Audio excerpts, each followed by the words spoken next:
دارالخلافہ میں بلایا گیا ہے، آمادگی کے ساتھ گئے، تیاری کے ساتھ گئے، بلکہ بتا کے گئے کہ لگتا ہے کہ یہ طاغیہ مر گیا ہے ان کا، یعنی حاکم مر گیا ہے، معاویہ ہلاک ہو گیا، یہ کہہ کر گئے دربار میں کہ لگتا ہے یہ ہو گیا ہے، بلانا مجھے اس بات کی علامت ہے، اور جا کے کہہ ہی دیا اس سے پہلے کہ وہ خبر دیں امام کو، امام نے انہیں کہہ دیا کہ لگتا ہے تمہارا طاغیہ دنیا سے چلا گیا ہے۔ انہوں نے کہا ایسا، یہ خبر آئی، یہ خط آیا ہے اور یہ اس کے اندر دستور لکھا ہے۔ خوب امام علیہ السلام نے یہیں سے مزاحمت آغاز کر دی، فوراً انکار کر دیا، یہ نہیں ہو سکتا، میں یزید کی بیعت نہیں کر سکتا، مجھ جیسا یزید جیسے کی بیعت نہیں کر سکتا، یہ ذہن سے نکال دو۔ انہوں نے کہا کہ اس صورت میں ہمیں دوسرا دستور ہے۔ امام نے فرمایا کہ ٹھیک ہے، آپ بھی انتظار کرو، میں بھی انتظار کروں گا، کل طلوع ہو جائے گی، اب رات ہے، صبح ہونے دو، صبح کے وقت ہم فیصلہ سب کے سامنے کر لیں گے کیا کرنا ہے۔ ولید نے دیکھ لیا کہ اب اس کا بس نہیں چلتا، مروان ابن حکم اس وقت والی مدینہ کا مشاور تھا، اس کی خاص سیاست تھی، سیاسی ذہن تھا یہ بھی، اور اتنا سیاسی ماہر ذہن تھا کہ یہ شخص جو یہ خود اس کا باپ رسول اللہ کی طرف سے ملعون قرار دیے گئے ہیں، مطعون قرار دیے گئے ہیں، لعنت ان پر کی گئی ہے، انہیں مدینہ بدر کیا گیا ہے، جلا وطن کیا گیا تھا، رسول اللہ نے فرمایا تھا کہ ہرگز یہ واپس نہ آئیں، لیکن انہیں بعض تعلقات کی وجہ سے،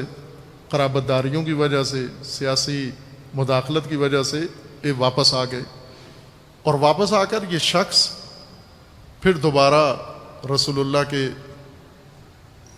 نظام میں، رسول اللہ کی امت میں، رسول اللہ کے چھوڑی ہوئی ترکہ میں شریک ہو گیا، اور مختلف مراحل میں یہ رہا، خلفاء کے دور میں بھی اس کا کردار رہا، خلیفہ سوم کے دور میں اس کو واپس لایا گیا،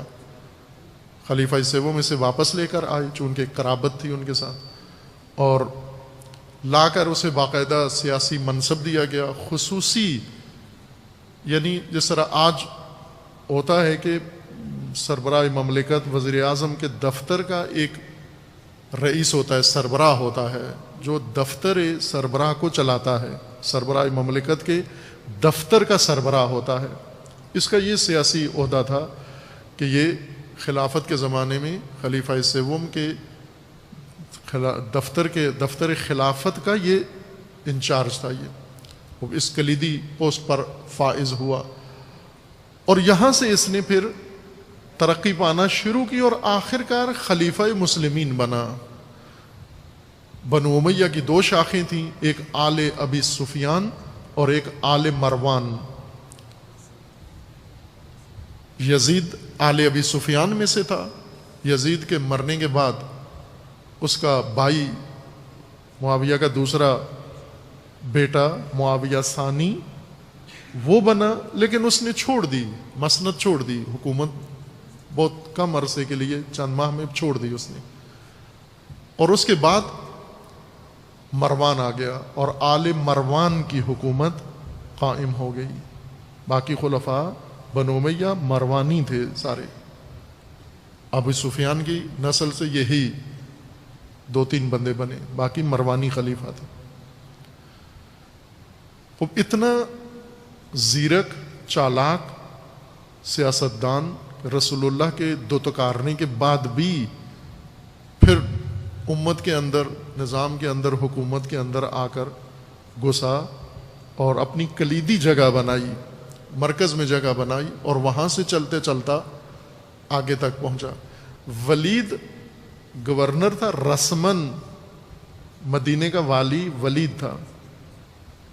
یہ مشاور تھا، اس کے اختیارات نہیں تھے، صرف تجویز دینا، مشورہ دینا، رائے دینا اس کا کام تھا، والی کو فیصلہ والی نے کرنا تھا۔ والی نے امام حسین علیہ السلام کی جب بات سنی، لب و لہجہ دیکھا، تیور دیکھے، تو اسے معلوم ہو گیا کہ مناسب وقت نہیں ہے کہ یہیں پر فیصلہ کروایا جائے۔ اسی پہلی ملاقات میں مروان مصر تھا کہ یہیں پر یہ موقع ہاتھ سے جانے مت دو، یہ گھڑی غنیمت ہے، یہ لوٹ کر تمہارے ہاتھ نہیں آئے گی اور تمہیں لینے کے دینے پڑ جائیں گے۔ اتنا فرق تھا دونوں کی رائے میں، دونوں کی سوچ میں۔ اصرار کیا، مروان نے شدید اصرار کیا، امام حسین علیہ السلام کے سامنے اصرار کیا، اور امام علیہ السلام نے اس کے اس گستاخی کا وہیں جواب بھی دیا، یا ابن الزرقا، اے زرقا کے بیٹے۔ زرقا مروان کی ماں تھی، بدنام عورت۔ زرقا نیلی آنکھوں والی مشہور تھی، اس کا چرچا اس عورت کا اسی نام سے تھا، نیلی آنکھوں والی۔ فساد کا اڈا تھا یہ مروان کی ماں، اور امام نے اسی نام سے، اس کی ماں کے نام سے اس کو یاد کیا۔ یہ نہیں کہا مروان ابن حکم، یا ابن الحکم نہیں کہا، یا ابن زرقا، زرقا کے بیٹے، فاسد عورت کے بیٹے۔ تو مجھے روکنا چاہتا ہے، تو میرے لیے فیصلہ کر رہا ہے، تو کہنا چاہ رہا ہے کہ میری گردن اڑا دیں۔ پھر اس کے بعد امام علیہ السلام نے جو حق تھا اس کو ادا کیا۔ دوسرے دن پھر مدینہ کے اندر امام سے پھر اس کی مڈبھیڑ ہوئی، پھر ملاقات ہوئی گلی کے اندر، اور مروان نے پھر وہیں پر دھمکی دے دی کہ آپ فوراً تسلیم ہو جائیں، بیعت کر لیں، ورنہ بہت برا ہوگا۔ اور امام علیہ السلام نے پھر دوبارہ اس کے لیے جو مناسب تھا وہ ادا کیا، وہ حق اس کا ادا کیا۔ ترجیح تھی ان کی کہ مدینہ میں کام تمام ہو جائے، مدینہ